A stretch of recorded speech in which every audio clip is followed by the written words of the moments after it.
Good evening. It's Sunday night. I'm working late. Reason I'm doing that is that we've been told Southern California Edison is going to be replacing some utility poles in the area tomorrow, and we may be without electricity on campus from 8 in the morning until 8 in the evening. While I'll probably try to get off campus and find another place to work, seemed like it might be a good idea to go ahead and try and record a couple of mini lectures, and they are short, but a couple of mini lectures tonight, get those uploaded, just in case things don't go particularly well, finding a good place where I can work tomorrow. Anyway, wherever you are, I hope you're doing well, and look forward to seeing you in about a week. After a good bit of turkey, after some time with my in-laws. We'll see how that goes. I may have stories next week. I've got two brief lectures, mini lectures, that I want to present here on these videos. The first one deals with states, security, and freedom. And what I want to try to do in this is give you a sense of how the structure of states relates to human rights. It also deals with the primary concerns of states. The realists, of course, think that states are concerned above all with security. And I think to some extent they're correct. But that has a very important bearing on the way we do human rights in the world. So I'll have a few things to say about that, and then I'll turn my attention to a definition of human rights. Arguably, definition of human rights should come first before anything else that you've done, but it can go in other places, and the fact of the matter is, you could do this stuff in any order you want to. You can ignore this stuff too. Not officially. So, states, security, and freedom. States are often defined by and identified with their governments. In international relations, we often theorize about the impact that the various types of government may have on the foreign policy of states. But increasingly, those of us in international relations worry not only about governments and their foreign policies, but about governments and their domestic policies as well. Sometimes an especially repressive government, like the former Gaddafi regime in Libya, or the regime of Hosni Mubarak in Egypt, or still going on, the current Assad regime in Syria. Sometimes these especially repressive governments provoke an internal revolt that becomes a foreign policy issue for outsiders. In the division of political science into different subfields, we generally exclude the study of governments and their characteristics from international relations. Comparative politics is the subfield that looks at the differences between democratic and authoritarian governments, or within the category of democratic governments, the differences between presidential and parliamentary systems. But international relations specialists do care about such matters, in part because they recognize that domestic behavior and international behavior are often very closely connected. In fact, the late James Rosenau, an international relations theorist, coined the term intermestic to refer to those issues or policies that blur the distinction between international and domestic affairs.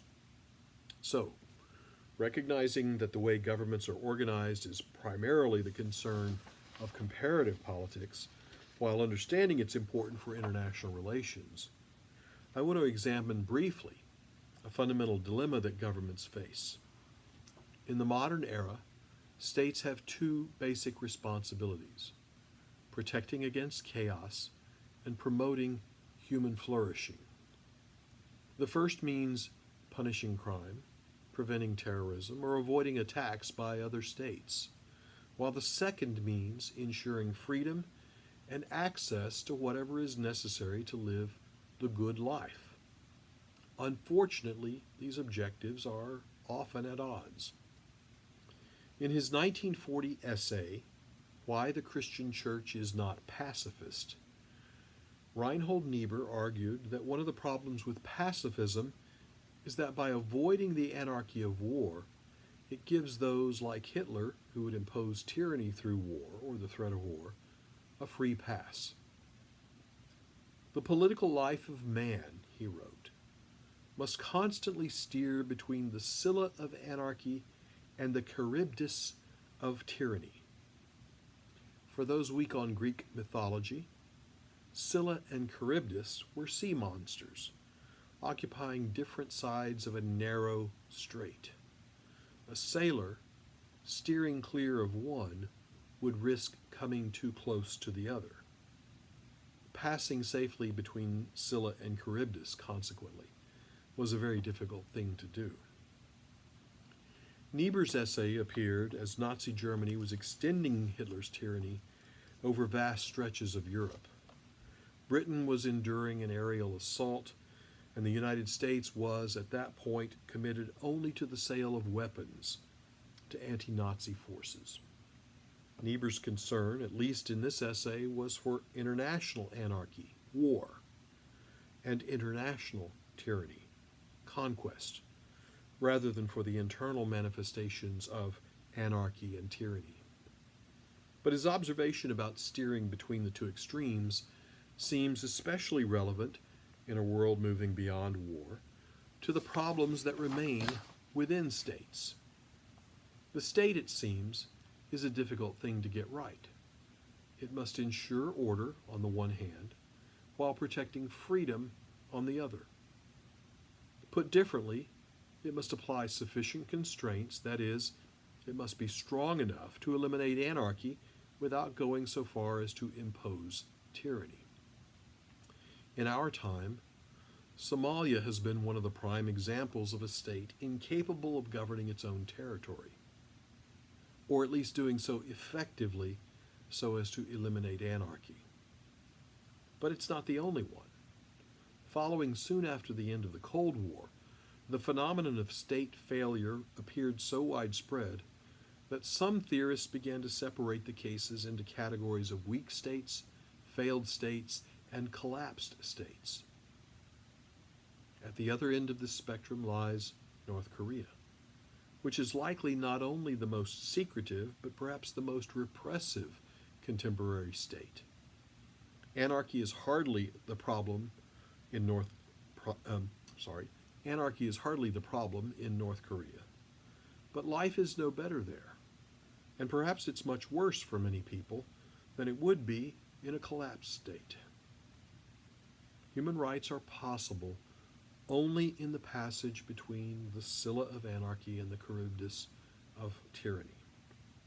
Democracy, in fact, appears in the middle, not at a single fixed point, but in the middle nonetheless between anarchy and tyranny. States that allow for a full range of human rights appear at various points along the spectrum of state authority, but are never too far from that center. Perhaps we can call this the Goldilocks problem in international politics. Some states are too hard, some are too soft, but others are just right, or at least close enough to just right, for democracy and human rights to flourish. Of course, we constantly debate what is just right in the effort to balance order and freedom. Demonstrators in China's Tiananmen Square in June 1989 demanded greater freedom. The Chinese government, insisting on the primacy of order, brutally suppressed the demonstrations. In the summer of 2013, protesters in Turkey, believing the government of then Prime Minister Erdogan, believing that it had become too repressive, took to the streets. The government, believing the protests to be a threat to order, responded with tear gas.